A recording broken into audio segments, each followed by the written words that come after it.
ورحمة الله وبركاته.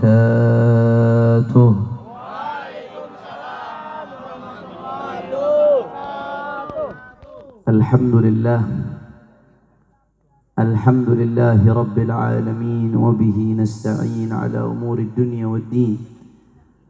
اللهم فصل وسلم وبارك وكرم ومجد وعظم على سيدنا وحبيبنا وشفيعنا ونور قلوبنا محمد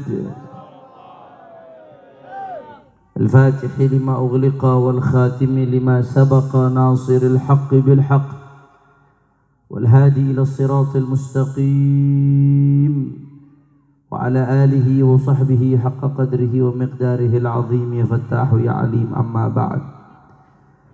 Para alim ulama, para asatid, para habaib, para tokoh masyarakat, wabil khusus segenap tokoh masyarakat Pulau Tunda, baik kiai-kiai setempat, ustadz-ustadz setempat, juga tokoh-tokoh sesepuh-sesepuh setempat, yang mudah-mudahan selalu diberikan keberkahan dan perlindungan oleh Allah Subhanahu wa taala. Alhamdulillah juga hadir di sini qori kita Ustaz Khairuddin yang tadi luar biasa melantunkan pembacaan ayat suci Al-Quran. Begitu juga hadir di sini para habaib, cucu-cucunya Rasulullah Sallallahu Alaihi Wasallam yang tadi telah menyampaikan tausiahnya yang datang dari jauh Yaman Hadramut. Alhamdulillah luar biasa acara di Pulau Tunda malam ini, penceramahnya dari luar negeri. Alhamdulillah. Al-Habib Alwi bin Muhammad bin Saleh Al-Attas. Ini ayahnya beliau di Yaman adalah kepala suku Al-Attas sedunia. Jadi habaib-habaib bangsa Al-Attas sedunia, kepala sukunya ayahnya beliau. Alhamdulillah malam hari ini mampir ke Pulau Tunda. Insya Allah pulau kita diberkahi oleh Allah Subhanahu wa taala. Juga hadir di sini adalah Habib Ahmad Faiq bin Taha Al-Attas Al-Faqih, Al-Habib Idrus bin Yahya, Al-Habib Haikal bin Idrus Al-Attas, dan semuanya. Habib Fikri Al-Jufri juga bersama saya, semuanya. Tidak dapat saya sebutkan satu persatu. Begitu pula tidak lupa sahabat saya, Bapak Solihin yang menjadi perantara wasilah saya sampai ke tempat ini. Kita doakan mudah-mudahan para habaib kita, para guru-guru kita, para sesepuh-sesepuh kita, Allah panjangkan nomornya, Allah sehatkan badannya, Allah jaga zahir batinnya, Allah menangkan perjuangannya. Amin ya Rabbal. Dan salam penghormatan yang paling istimewa saya hadiahkan kepada segenap panitia penyelenggara yang telah bersusah payah menyelenggarakan acara pada malam hari ini. Jazahumullah khairal jaza. Mudah-mudahan panitia mendapatkan ganjaran sebesar-besarnya dari Allah Subhanahu wa taala. Dan salam penghormatan yang paling istimewa saya hadiahkan kepada hadirin hadirat, muslimin muslimat, mukminin mukminat, bapak-bapak, ibu-ibu, pemuda-pemudi masyarakat Pulau Tunda. Kita angkat tangan semuanya, kita minta sama Allah. Mudah-mudahan tidaklah kita kumpul pada malam hari ini kecuali semua dosa kita diampuni oleh Allah. Yang sakit Allah angkat penyakitnya, Allah sehatkan badannya. Semua yang hadir dilapangkan rezekinya, diberkahi kehidupannya. Amin ya Rabbal. Habail kiram, alhamdulillah. Pada malam hari ini kita sama-sama berkumpul, tidak lain dan tidak bukan dalam rangka memperingati Isra dan Mi'rajnya baginda Nabi besar Muhammad Sallallahu Alaihi Wasallam sekaligus menyambut bulan suci Ramadan. Alhamdulillah. Allahumma barik lana fi Rajab wa Sya'bana wa ballighna. Mudah-mudahan Allah sampaikan kita ke bulan Ramadan dalam keadaan sehat walafiat, mendapatkan Lailatul Qadar. Amin ya rabbal habail kiram.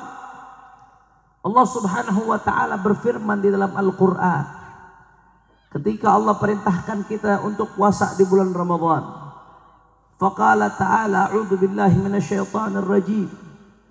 Ya ayyuhalladzina amanu kutiba 'alaikumus shiyam kama kutiba 'alal ladzina min qablikum la'allakum tattaqun. Shadaqallahul azim. Apa kata Allah Ta'ala, saudara? Ya ayyuhalladzina amanu, wahai orang-orang yang beriman. Allah sedang manggil anda semua. Yang Allah panggil anda, saudara, yang di hatinya ada keimanan kepada Allah Subhanahu wa ta'ala. Apa kata Allah Ta'ala? Kutiba alaikumus syiyam, diwajibkan atas kalian berpuasa. Kutiba alaikumus syiyam, diwajibkan atas kalian berpuasa. Kama kutiba alal ladzina min qablikum, sebagaimana diwajibkan atas orang-orang sebelum kalian. La'allakum tattaqun, agar kalian bertakwa. Saudara, ada yang menarik dari ayat ini, saudara. Di ayat ini Allah perintahkan kita untuk berpuasa dengan kata-kata kutiba, diwajibkan, bukan dengan kata perintah secara langsung, saudara. Kalau perintah-perintah lainnya kebanyakan Allah perintahkan langsung dengan kata perintah, fi'il amr kalau kata ahli bahasa Arab. Contoh, ketika Allah perintahkan kita sholat, Allah mengatakan wa aqimus sholat, dan dirikanlah sholat. Langsung kata perintah, dirikanlah, perintah, saudara. Ketika Allah perintahkan kita zakat, wa atuz zakat, dan tunaikanlah zakat. Kata-katanya kata perintah, saudara. Tunaikan zakat, fi'il amr, kata perintah. Tapi ketika Allah perintahkan kita puasa, saudara, Allah nggak pakai kata perintah secara langsung, tapi Allah pakai kata-kata kutiba, diwajibkan atas kalian. Kutiba alaikumus syiyam, dengan kata-kata kutiba. Apa hikmah di balik ini, saudara? Gak ada kata yang sia-sia dalam Al-Quran. Laisa fil Quran syai' abath. Gak ada di Al-Quran kata yang sia-sia, saudara.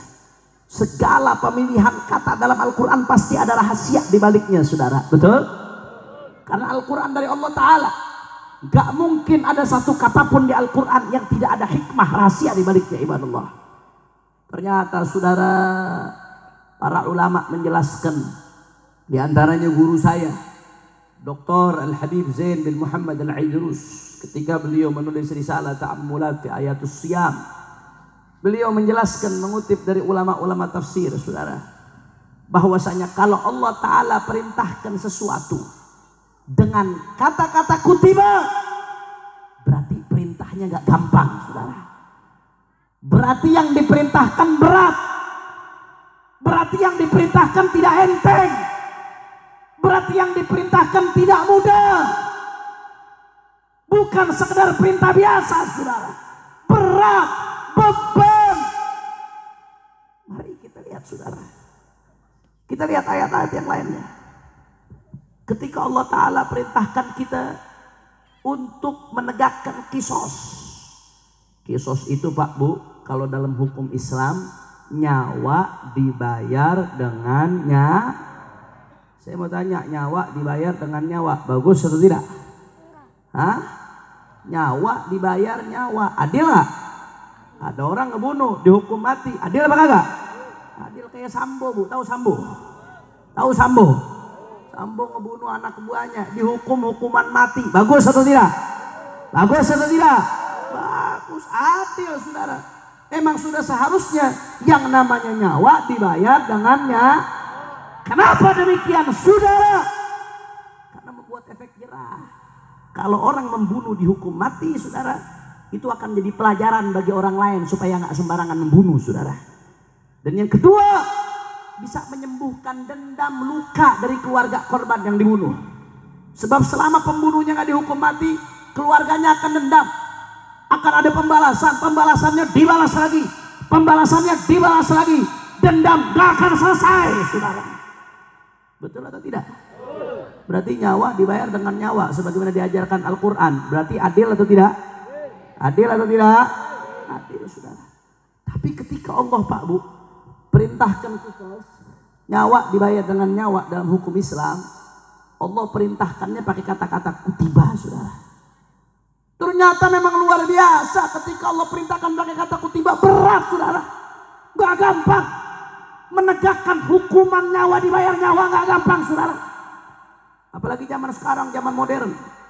Itu Brunei Pak Bu pengen menerapkan hukuman mati bagi orang yang membunuh, pengen menerapkan hukuman Islam, dikecam oleh negara-negara dunia, dikecam oleh Amerika, dikecam oleh negara sana sini, dianggap diskriminatif, dianggap melanggar hak asasi manusia, dikecam sana sini, dihalangi, berat. Oh, pantas Allah perintahkan dengan kata-kata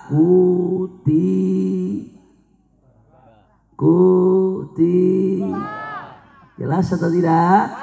Karena yang diperintahkan sesuatu yang berat. Kita lihat lagi ayat lain di Al-Quran. Ketika Allah Subhanahu wa ta'ala perintahkan umat manusia, umat Islam, manakala mereka diserang, manakala mereka diserbu, maka diperintahkan untuk menyelamatkan diri, menyelamatkan agama, menyelamatkan bangsa dengan perang saudara. Kalau diserang, bagaimana ketika Allah perintahkan kutiba alaikumul qital wa huwa kurhun lakum. Kata Allah Ta'ala diwajibkan atas kalian qital untuk berperang. Tapi perang gak sembarang perang Bu Pak. Perang itu ada syaratnya, ada tata caranya, ada hukum-hukumnya. Gak boleh sembarangan. Jangan kayak ISIS, ngakunya bela Islam, padahal menjelek-jelekkan Islam, mencoreng nama baik Islam. Betul? Betul? ISIS itu mencoreng nama baik Islam itu bikin Islam jadi jelek di mata dunia. Itu musuh dalam keselimut saudara. ISIS itu duri dalam daging, tujuannya untuk menjelekkan Islam saudara. Tapi ketika Allah perintahkan kita perang, Allah perintahkan dengan kata-kata kutiba alaikumul qital wa kurhun lakum. Allah perintahkan kalian untuk perang di tempat yang tepat, di waktu yang tepat, dengan syarat yang tepat. Wa kurhun lakum, dan kalian gak suka perang. Saya mau tanya, jawab yang kompak. Orang Pulau Tunda suka gak sama perang? Enak gak perang? Capek gak perang? Sakit gak perang? Sakit saudara. Jangankan disuruh perang, kadang-kadang ada Islam dihina, Islam diinjak-injak, disuruh protes aja banyak alasan. Aduh, nanti saya ditangkap, nanti saya jadi masalah, nanti saya berurusan sama polisi. Padahal Islam diinjak-injak saudara. Apalagi disuruh perang, nggak gampang. Makanya Allah katakan wa huwa kurhun lakum. Kalian nggak suka perang itu saudara. Pantes, karena berat, ngorbankan nyawa, ngorbankan harta, ngorbankan tenaga. Allah perintahkannya dengan kata-kata jelas atau tidak? Kalau Allah perintahkan dengan kutiba, berarti berat, gak mudah, gak main-main saudara. Nah, kembali ke pembahasan kita. Allah perintahkan kita puasa. Allah berfirman dalam Al-Quran, kutiba alaikumusiyam. Perintah puasa menggunakan kata-kata kutiba. Berarti apa saudara? Berarti puasa itu berat. Puasa itu gak main-main. sama seperti perang, sama seperti menegakkan hukuman qisas. Tidak mudah, tidak gampang. Makanya Allah perintahkan dengan kata-kata kutiba, saudara Habib. Tapi kelihatannya puasa nggak sesulit itu, Beb. Buktinya kita bisa puasa semuanya. Bahkan anak-anak kecil, Beb, kalau dijanjikan sama orang tuanya, nah kamu nanti kalau puasa sebulan penuh, ya lebaran ayah beli PS. Saya mau tanya Bu, anak-anak kalau dijanjiin gitu puasanya full nggak Bu? Wah, full. Artinya apa? Anak kecil bisa puasa. Kenapa kau pakai kata-kata kutiba? Seakan-akan begitu berat, Habib. Sampai disamain dengan perang, sampai disamain dengan kisos. Apa seberat itu? Jawab jangan. Jawab jangan. Udah jam berapa nih?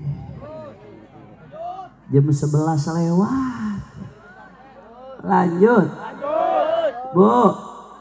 Bu, ini ibu-ibu banyak yang jawab cuma 10. Jangan-jangan sisanya kuntilanak ya.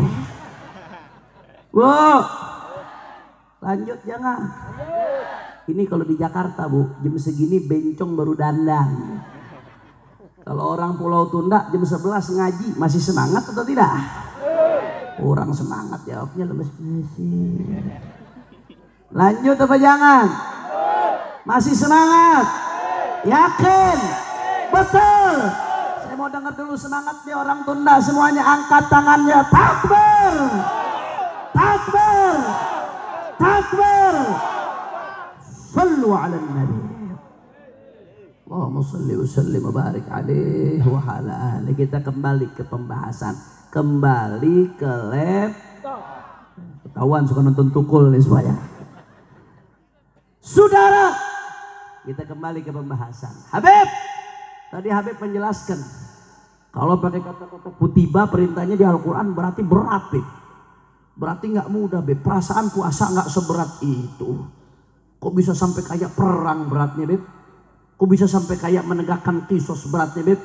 Kayaknya puasa nggak seberat itu. Saudara, Al-Imam Al-Ghazali, seorang ulama besar dari Ahlus Sunnati wal Jamaah, dalam kitabnya Ihya Ulumuddin, kitab yang luar biasa berkah, saudara. Mudah-mudahan kita dapat keberkahannya insya Allah. Beliau Imam Ghazali menjelaskan, Bapak Ibu sekalian, ayo perhatikan baik-baik. Kita ngaji yang fokus, yang tertib. Siap fokus? Siap tertib? Kata Imam Al-Ghazali, saudara, puasa itu ada 3 tingkatan. Ada berapa tingkatan? Ada 3. Yang pertama, shaumul umum.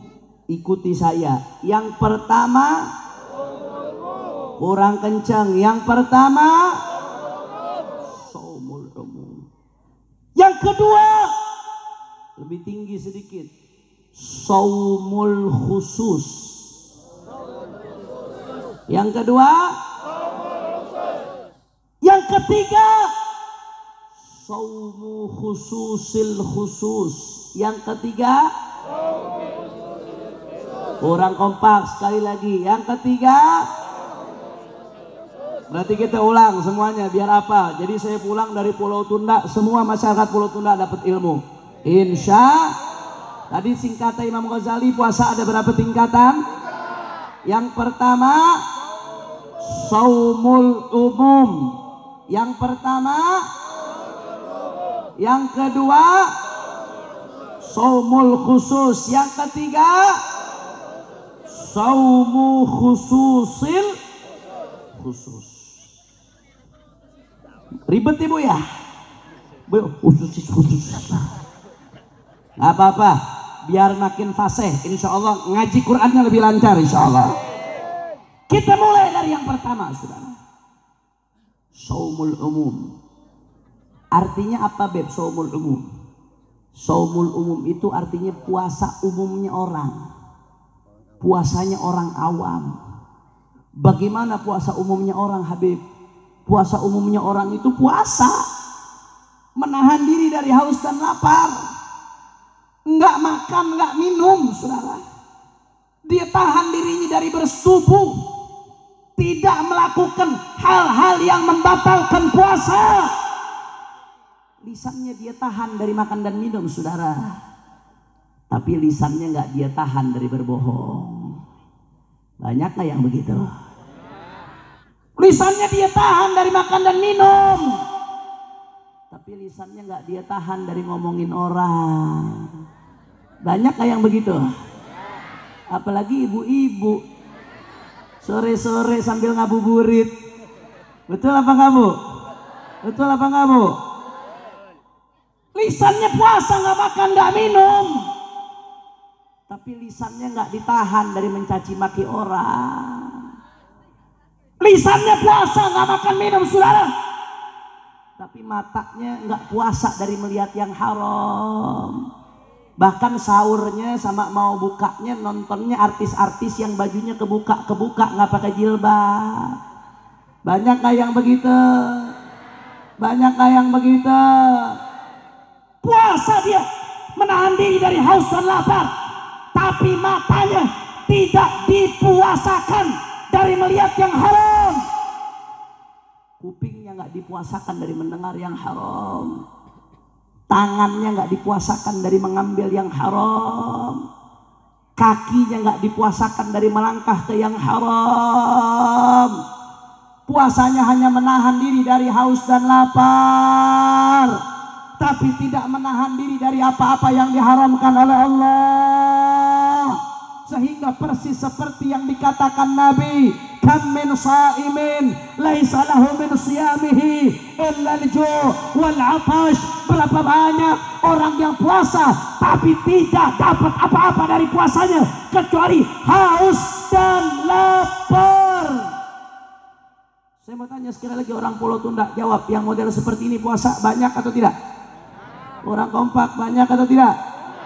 Jujur, kalau puasa cuma nahan dari haus dan lapar, tapi nggak nahan puasa dari yang diharamkan oleh Allah. Saya mau tanya, kalau puasa cuma seperti itu gampang atau tidak? Mudah nggak?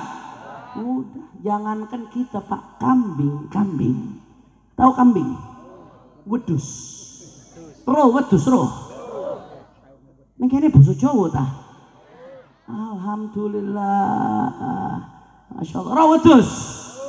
Wedus itu ya, kalau dikurung di satu ruangan, nggak dikasih mangan, nggak dikasih minum seharian dari subuh sampai maghrib, mati atau tidak? Nggak mati, saudara. Berarti kambing puasa seperti itu bisa atau tidak? Berarti kalau ada orang puasa cuma menahan diri dari makan dan minum, tapi tidak menahan diri dari haus dan lapar, tidak ada bedane ambek Akeh tawadus nih gini. Akeh puasa tingkatan seperti ini Pak Bu. Ini puasanya para wali-walinya Allah. Gak gampang, sulit saudara. Gak mudah puasa dari kelalaian. As-sawmu 'anil ghaflah. Puasa dari kelalaian. Puasa yang seperti ini gak mudah, berat saudara. Cuma orang-orang tertentu yang Allah berikan seperti ini. Tapi Allah laisa 'alallahi bi'aziz, laisa 'alallahi bi'ba'id. Tapi nggak jauh bagi Allah. Kalau Allah mau memberikan kita, Allah maha bisa. As-sagi bagi, yang maha memberikan. Beliau adalah zat yang kekal sampai kapanpun. Allah maha mampu memberikan kita. Mudah-mudahan kita termasuk hamba-hamba yang dimuliakan oleh Allah Subhanahu. Kalau kita belum bisa yang ketiga Pak Bu, minimal yang kedua, shaumul khusus. Kalau kita belum bisa yang ketiga, kalau mau puasa kita betul-betul berarti, mau dapat Lailatul Qadar, minimal yang kedua saudara. Pantas Allah perintahkan pakai kutiba, karena yang Allah inginkan dari kita, muradullah min ibadih, yang Allah inginkan dari kita bukan sekedar puasa menahan haus dan lapar, tapi puasa betul-betul menjadi sarana untuk perang melawan hawa nafsu. Selesai Ramadan jadi lebih baik lagi. Yang sebelum Ramadan nggak sholat, setelah Ramadan berubah jadi sholatnya dijaga. Yang sebelum Ramadan jarang sholat jamaah, selesai Ramadan jadi rajin jamaahnya. Yang sebelum Ramadan nggak kenal Al-Quran, setelah Ramadan berubah jadi ahlul Quran. Yang sebelum Ramadan suka main judi, setelah Ramadan tobat berhenti dari judi. Yang sebelum Ramadan masih suka minuman keras, sesudah Ramadan tobat dari minuman keras. yang sebelum Ramadan masih kena aliran-aliran sesat yang mengatakan ada Nabi setelah Nabi Muhammad. Begitu masuk Ramadan, tobat ya saudara. Yang sebelum Ramadan masih suka kurang ajar sama orang tuanya, bagaimana caranya masuk Ramadan jadi anak yang baik ya saudara. Yang sebelum Ramadan istri-istri masih suka kurang ajar sama istrinya, suaminya, bagaimana caranya supaya jadi istri yang baik, karena itu tiket dia buat ke surganya Allah saudara. Istri kalau masuk surga jadi istri yang baik. Kalau sebelum Ramadan suami-suami masih ada yang zalim sama istrinya, menindas istrinya, kasar sama istrinya, bagaimana caranya begitu masuk Ramadan jadi suami yang baik? Itu tujuan puasa saudara. Makanya apa yang kita persiapkan? Ini Ramadan Pak Bu ibarat tamu. Kita nggak tahu, jangan-jangan ini Ramadan terakhir kita. Mudah-mudahan Allah kasih kita panjang umur, sehat walafiat. Berapa orang yang Ramadan tahun lalu masih ngalamin Ramadan, sekarang udah nggak ada lagi. Mudah-mudahan mereka dirahmati oleh Allah Subhanahu Wa Taala. Mereka yang meninggal nggak nyangka Pak tahun ini nggak dapetin Ramadan. Mereka yang kemarin meninggal nggak nyangka tahun ini nggak dapetin Ramadan. Saya aja Ramadan tahun lalu hampir putus asa sampai ke Ramadan. Gara-gara apa? Gara-gara mancing di sini ada badai saudara. Lagi mancing ada badai sama Habib Ahmad Toha ini. Lagi mancing ada angin apa itu namanya? Utara maling. Tuh, minta disampaikan bulan Ramadan itu kalau utara maling ngamuk lebih kenceng lagi nggak masuk Ramadan saudara. Alhamdulillah Allah kasih selamat bisa sampai kemari. Alhamdulillah. Kita nggak tahu Pak. Kita nggak tahu apakah Allah bakal pertemukan Ramadan atau tidak. Jangan-jangan ini Ramadan terakhir kita. Ini tamu mulia. Ini tamu agung. Apa yang kita persiapkan untuk Ramadan saudara? Saya jadi teringat ada seorang ulama Pak Bu. Namanya Al-Habib Abdullah bin Husain bin Tahir. Seorang ulama besar yang ngarang qasidah Ya Arhamar Rahimin. Bapak Ibu kalau dengar qasidah Ya Arhamar Rahimin, itu pengarangnya Al-Habib Abdullah bin Husain bin Tahir. Beliau juga yang ngarang qasidah buat ziarah tuh. Salamullah ya sadah minar rahman yaghsyakum. Itu ngarang beliau juga tuh. Beliau juga ngarang Sulamut Taufik. Kalau yang pernah di pesantren pasti tahu kitab Sulamut Taufik. Ulama besar Bapak. Ulama besar. Beliau ini saking topnya sampai-sampai dikatakan kana khuluquhu ihya wa ziyadah. Akhlaknya beliau itu adalah cerminan apa yang ada dalam kitab Ihya Ulumuddin, lebih dari itu. Zikirnya Bu Pak, zikirnya sehari la ilaha illallah 25.000 kali. Allah 25.000 kali. Sholawatnya 25.000 kali. Istighfarnya 25.000 kali. Luar biasa saudara. Luar biasa. Tapi begitu mau sampai Ramadan, beliau kumpulkan anak-anaknya. Dikumpulkan anak-anaknya. Ditanya satu-satu anaknya, wahai anakku, kamu nih masuk Ramadan, kamu mau nambah amal apa? Udah punya rencana nambah amal apa? Ditanya-tanya anaknya satu-satu jawab. Satu anak jawab, Abah saya mau nambah baca Quran. Satunya anak jawab, Abah saya mau nambah sedekah. Satunya lagi anak jawab, Abah saya mau nambah zikir. Satunya lagi anak jawab, Abah saya mau nambah sholat. Semua anaknya jawab satu-satu saudara. Begitu semua anaknya jawab satu-satu saudara, beliau nangis neteskan air mata. Anaknya heran, ayah kenapa kau menangis? Kenapa kau menangis? Bukankah aku telah menjawab sesuai dengan keinginanmu, kami nambah amal? Kata ayahnya apa? Iya nak, ayah seneng kalian udah punya rencana amal masing-masing. Ayah seneng, ayah bahagia nak. Yang bikin ayah sedih, ayah nggak bisa nambah amal seperti kalian. Karena di luar Ramadan, amal ayah udah full 24 jam, waktu ayah udah full, udah habis. Buat zikirnya, buat sholatnya, buat tahajudnya, buat baca Qur'annya, buat ilmunya, buat dakwahnya, buat ngajarnya. Di luar Ramadan 24 jam waktu ayah udah full. Sehingga masuk ke Ramadan ayah gak bisa nambah lagi lah. Andai ada di antara kalian yang ingin menjual waktunya 1 jam saja untuk ayah, ayah akan beli berapapun saudara. Allahumma sholli ala Muhammad. Ini orang yang amalnya sudah sedemikian rupa, mau masuk Ramadan masih nangis saudara, karena nggak bisa nambah amal. Lantas kita yang sehari-hari kerjaannya bikin dosa, sampai detik ini kita belum ada rencana mau nambah amal apa, mau masuk Ramadan saudara. Bahkan banyak di antara kita yang belum terbesit di otaknya mau hatam Al-Quran. Padahal Ramadan bulannya hatam Al-Quran. Imam Syafi'i itu Pak Bu, kalau bulan Ramadan fokus sama Quran. Beliau hatam Quran 1 hari, siang hatam sekali, malam hatam sekali, saudara. Sayyidina Abdurrahman Segaf sampai 4 kali siang, 4 kali malam hatam, saudara. Kita yang begitu banyak dosa belum ada rencana buat ngatamin Quran di Ramadan, saudara. Kalau Ramadan nggak hatam Quran, mau kapan hatam Quran? Kalau dunia nggak bisa ngatamkan Quran, di akhirat jangan mimpi dibela Al-Quran. Ya Allah, kita yang begitu banyak dosa, mau masuk Ramadan, belum ada rencana buat meninggalkan maksiat, saudara. Belum ada rencana buat taubat, belum ada rencana buat istiqomah berjamaah, belum ada rencana buat patuh kepada orang tua, belum ada rencana untuk meninggalkan judi, meninggalkan minuman keras, meninggalkan zina, meninggalkan maksiat. Belum ada rencana buat memperbaiki sholat, saudara. Padahal, saudara, kami di rumah puasa, akan tetapi tetap melakukan yang haram. Buka puasanya jangan disediain nasi, Bu, sediain rumput. Kenapa? Karena nggak ada bedanya sama Pak. Kalau ada istri di rumah puasa tapi marah-marah terus dari habis subuh sampai mau maghrib, buka puasa jangan dikasih nasi, kasih karena nggak ada bedanya sampai wedus. Bukan saya yang ngomong ya. Jelas atau tidak? Gampang. Kalau puasa sekedar menahan diri dari haus dan lapar, nggak perlu Allah perintahkan pakai kata-kata kutiba, saudara. Gampang. Jangankan kita manusia, wedus juga bisa, saudara. Tapi buktinya Habib ada yang nggak puasa. Itu yang nggak puasa udah kelewatan lebih dari wedus, saudara. Hati-hati, Bu, jangan main-main, Bu. Orang nggak puasa di siang hari bulan Ramadan tanpa ada udzur yang syar'i, hati-hati. Al-Imam Az-Zahabi mengatakan dosanya lebih gede dari zina, saudara.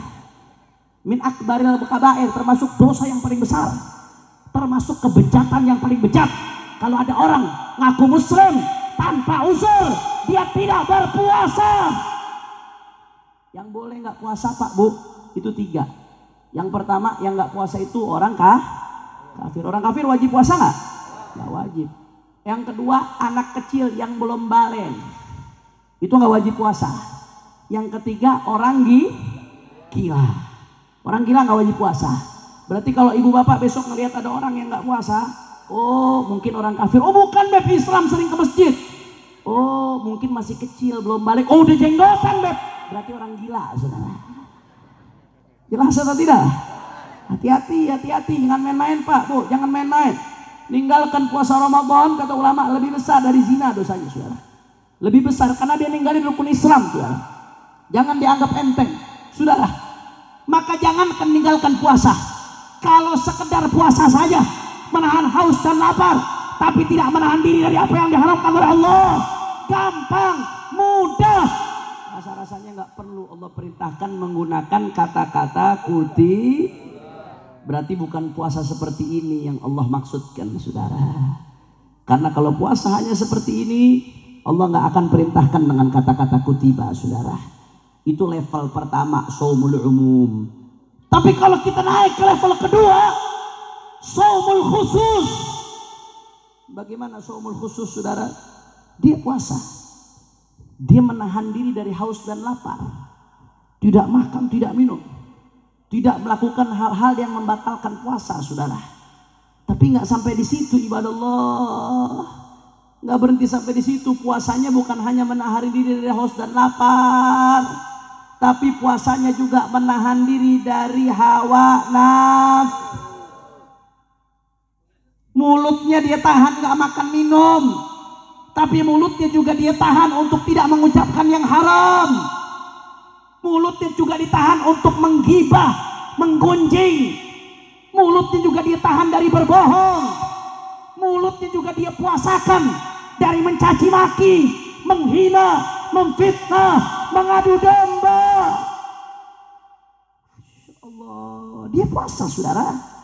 Dia nggak makan, nggak minum. Dia menahan diri dari apa yang diharamkan oleh Allah.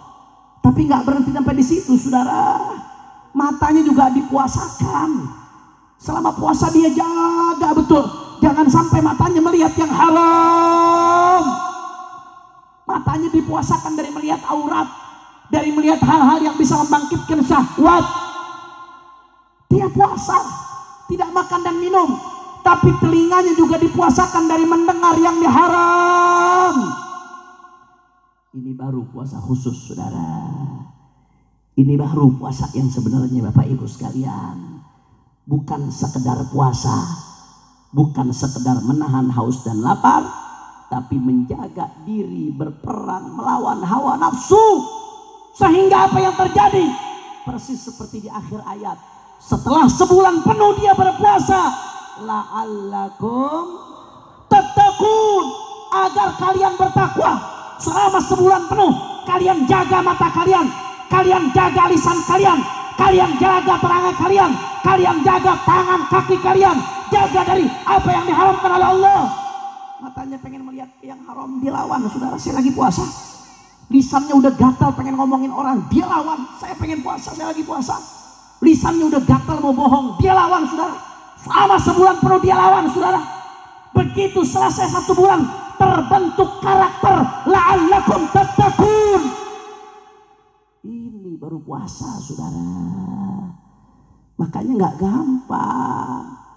Makanya Allah perintahkan dengan kata-kata kuti. Karena tujuannya bukan sekedar nahan haus dan lapar. Bagaimana la'allakum tattaqun ini bisa terjadi, saudara. Puasa bukan sekedar puasa, tapi puasa adalah momen untuk berperang melawan hawa nafsu. Makanya Bapak Ibu sekalian, kita sering dengar kalau bulan puasa Ramadan setan-setan dikerangkeng, betul? Betul? Itu betul, saudara. Bulan Ramadan tuh setan di penjara, setan diikat, setan dikerangkeng, setan nggak bisa goda manusia. Itu hadisnya baginda Nabi besar Muhammad Sallallahu Alaihi Wasallam. Tapi meskipun setan dikerangkeng, saya mau tanya, manusia yang jadi setan banyak apa kagak? Lebih setan dari setan kadang-kadang, saudara. Betul atau tidak? Padahal lagi puasa, yang nyolong banyak atau tidak? Yang berzina banyak atau tidak? Yang nipu banyak atau tidak? Yang mencuri banyak atau tidak? Yang mabok banyak atau tidak? Padahal lagi puasa, saudara. Katanya setan dikerangkeng. Kok bisa manusia lebih jahat dari setan, saudara? Karena ada hawa nafsu. Saya Bapak Ibu sekalian, ketika saya ngaji dulu di pesantren, saya 1 tahun mondok di pondok pesantren Mabes Polri, penjara. Alhamdulillah. Ada yang mau daftar pondok di situ? 1 tahun, Bu, Pak. Saya di penjara 1 kamar dengan ayah mertua saya, Sayyidul Walid Al-Habib Muhammad Rizik bin Husain bin Syihab. Mudah-mudahan beliau dijaga oleh Allah Subhanahu wa taala. Dimenangkan perjuangannya oleh Allah. Amin ya rabbal. Ketika saya di penjara, kami setiap habis subuh ngaji sama beliau, Pak, Bu. Ngaji sama beliau kitab tasawuf namanya Tajul Arus Al-Hawi li Tahdhibin Nufus, karya Al-Imam Ibn Athaillah As-Sakandari, yang ngarang Hikam Ibn Athaillah. Beliau pernah menjelaskan kepada kami ketika ngaji ba'da subuh itu, hawa nafsu ini lebih berbahaya dari setan, Pak, Bu. Perumpamaannya seperti ini. Hawa nafsu ini sama-sama setan, sama-sama rampok, pengen ngerampok agama kita, pengen jerumusin kita ke neraka. Cuman perbedaannya hawa nafsu dengan setan, kalau setan itu rampok tapi dari luar, sedangkan hawa nafsu rampok tapi dari dalam rumah, saudara. Rampok dari luar itu bahaya, tapi dia nggak tahu kapan kita lengah. Rampok dari luar itu nggak tahu kapan kita lengah, kapan kita tidur, kapan kita nggak ada. Beda dengan rampok kalau dari dalam rumah. Kalau malingnya di dalam rumah kita, tinggal bersama kita, dia tahu kapan kita tidur, kapan kita lengah, kapan kita tidak sadar, kapan dia ada kesempatan, kapan dia bisa ngambil, kapan dia bisa lari. Dia dalam rumah kita, saudara. Dia musuh dalam daging, duri dalam tulang, duri dalam daging, saudara. Musuh dalam selimut, saudara. Saya mau tanya, kalau begitu musuh yang ada di dalam rumah sama musuh yang di luar lebih bahaya dalam atau luar? Maling di dalam rumah sama maling dari luar, lebih bahaya dalam atau luar? Dalam, saudara. Itu perumpamaan hawa nafsu. Hawa nafsu itu musuh kita. Dia pengen ngancurin kita. Dunia akhirat kita pengen dibikin sesara, saudara. Dan dia ada dalam diri kita, saudara. Setan itu dari luar. Kalau hawa nafsu kita bisa kita lawan, setan susah buat goda kita, saudara. Tapi kalau hawa nafsu kita sudah menguasai kita, setan dibantu ngerampoknya oleh orang dalam, saudara. Masya Allah, ini perumpamaan digambarkan oleh Habib Rizik ketika kita ngaji tasawuf, saudara. Makanya ketika puasa Ramadan, bukan sekedar menahan diri dari haus dan lapar, bukan sekedar menahan diri dari bersubuh, tapi menahan diri bagaimana supaya lisannya juga puasa dari berbohong, puasa dari berdusta, puasa dari menipu, puasa dari menghibah, puasa dari fitnah, puasa dari namimah. Matanya juga puasa supaya apa? Menahan diri dari hawa nafsu, berperang melawan hawa nafsu, saudara. A'da aduwika nafsukan lati baina jambaik. Musuhmu yang paling besar bukan mereka yang di luar, tapi musuhmu yang paling besar yang ada pada dirimu. Itu musuhmu yang paling bahaya, saudara.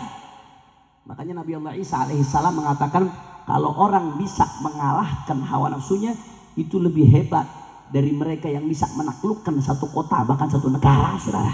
Orang bisa menaklukkan satu kota, tapi kalau nggak bisa menaklukkan hawa nafsunya, dia bakal hancurkan itu kota, saudara.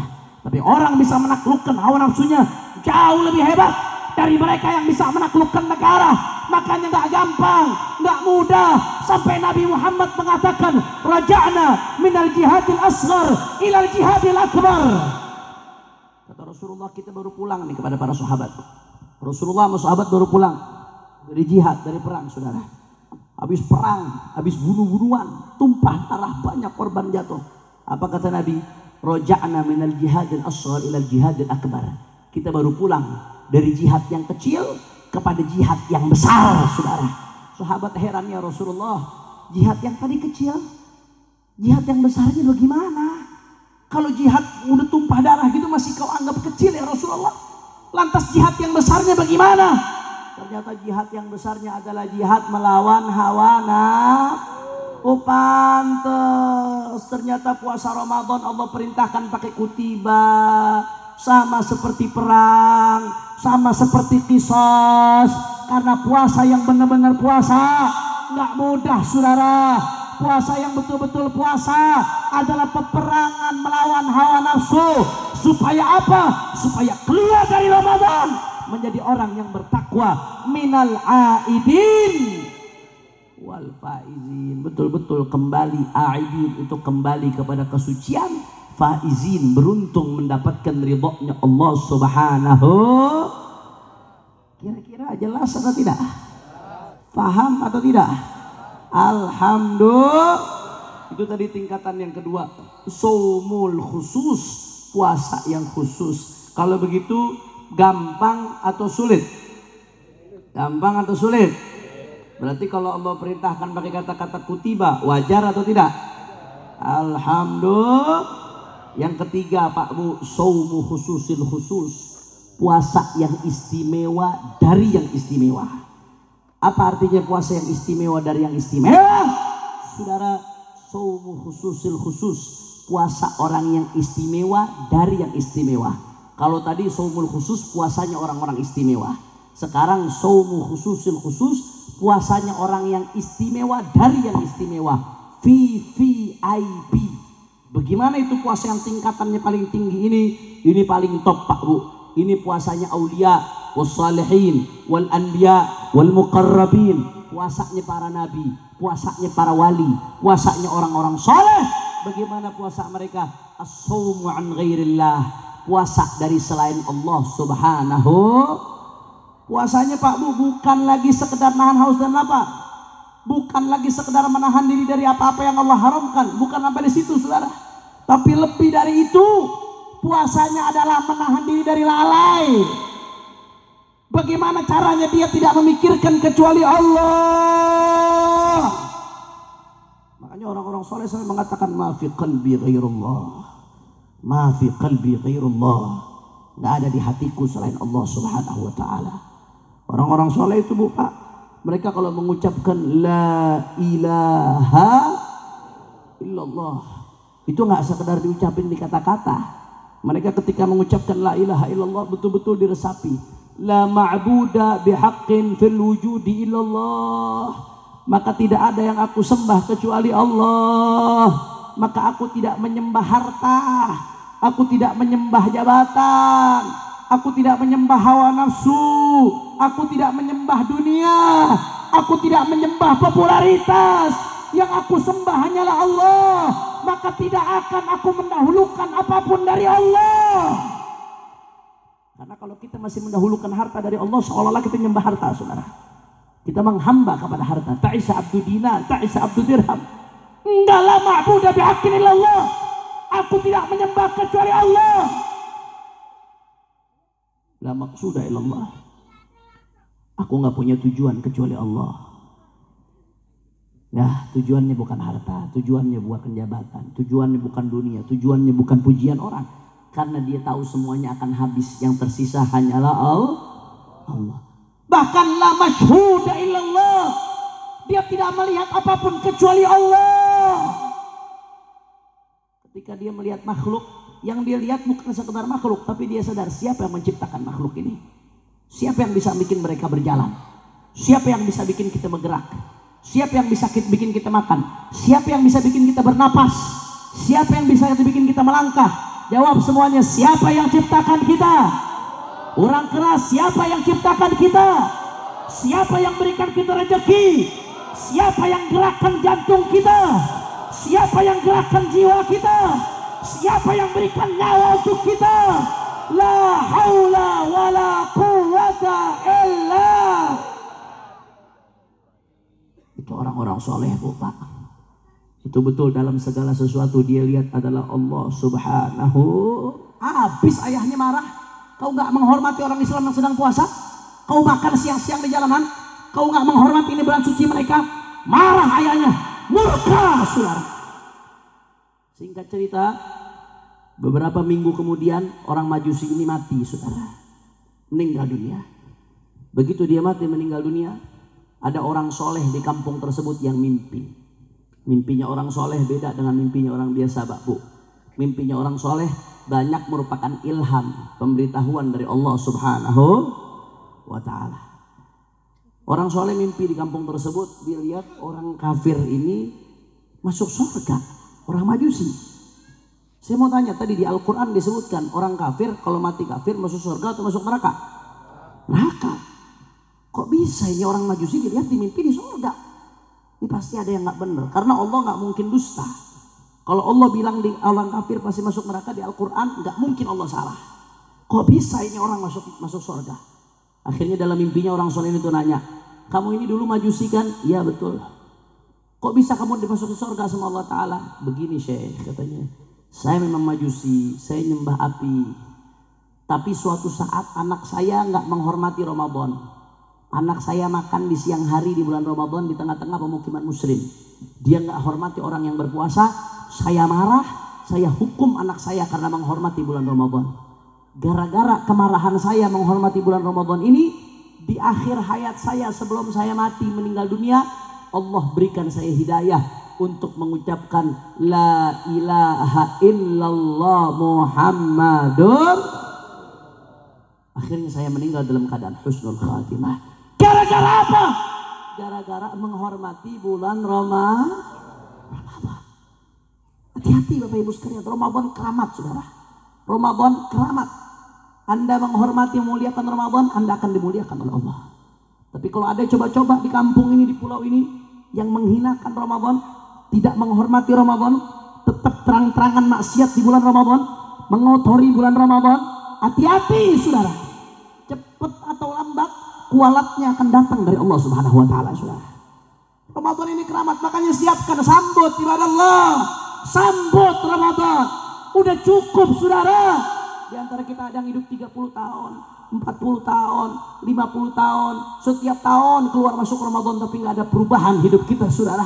Cukup. Apa nggak bosen kita, saudara? Apa nggak bosen kita nggak mendapatkan Lailatul Qadar? Maka yuk Bapak Ibu sekalian, tancapkan malam hari ini, tancapkan, ya Allah, kami ingin hatamkan Al-Quran. Amin ya Allah. Amin ya Allah. Ya Allah, selama Ramadan hamba ingin istiqomah sholat jamaah ya Allah.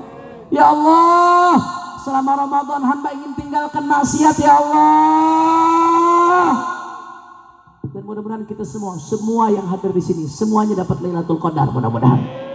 Dapat Lailatul Qadar mudah-mudahan. Dan nanti Bapak Ibu sekalian, di akhir Ramadan di dalam riwayat disebutkan ada utaqa minan nar. Ada hamba-hamba Allah yang Allah kasih stempel bebas dari api neraka, saudara. Ada hamba-hamba Allah yang Allah kasih stempel bebas dari api neraka, saudara. Mudah-mudahan tahun ini kita, orang tua kita, sanak famili kita, keluarga kita termasuk yang dapat stempel bebas dari api neraka, mendapatkan Lailatul Qadar, bahagia selama-lamanya, istiqamah sampai husnul khatimah, sampai husnul khatimah, sampai husnul khatimah. Amin ya rabbal. Kira-kira jelas atau tidak? Faham atau tidak? Makanya saya mau tanya Bapak Ibu sebelum saya tutup, jawab yang kompak. Siap sambut bulan suci Ramadan? Kurang keras, kurang kompak. Siap sambut bulan suci Ramadan? Kurang kencang, kurang kompak. Siap sambut bulan suci Ramadan? Siap muliakan bulan suci Ramadan? Siap hidupkan Pulau Tunda di bulan Ramadan? Siap ramaikan Ramadan di Pulau Tunda? Saya mau tanya, jawab yang kompak masyarakat Pulau Tunda. Kalau selama Ramadan di Pulau Tunda ada yang terang-terangan maksiat, rela atau tidak? Mudah-mudahan yang nelayan Allah kasih berkah ikannya insya Allah. Allah kasih melimpah ikannya insya Allah. Mudah-mudahan Allah kasih Pulau Tunda aman dari bala, aman dari musibah, aman dari bencana, aman dari adab. Masyarakat Pulau Tunda Allah selamatkan dari tenggelam, Allah selamatkan dari badai, Allah selamatkan dari musibah, Allah jaga dunia akhiratnya, Allah bahagiakan dunia akhiratnya. Amin ya rabbal. Sama-sama hadrah ikut kita baca sholawat, insya Allah mudah-mudahan malam hari ini pulau kita diberkahi oleh Allah Subhanahu wa ta'ala. Amin ya rabbal. Ayo sama-sama, hadrah sudah siap? Hadrah sudah siap? Ayo semuanya. Salatullah salamullah. Suaranya keluarkan. Salatullah ala yasin habibillah. Salatullah ala yasin. Nah, bikin vokal. Salatullah ala yasin. Angkat tangan semua, minta sama Allah. Tawassalna bi bismillah wa bil hadi. Kurang kompak. Tawassalna wa bil hadi rasulillah wa kulli mujahidin lillah bi ahlil. Ya Allah, salatullah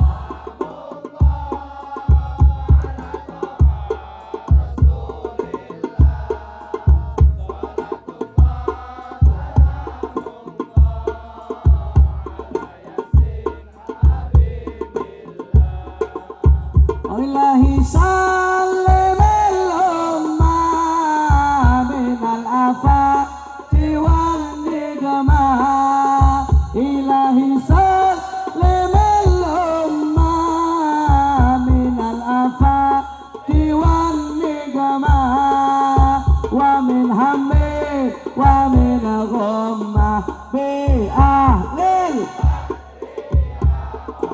Sallallahu alaihi salatullah. Wassalatu wassalamu alaika ya Rasulullah.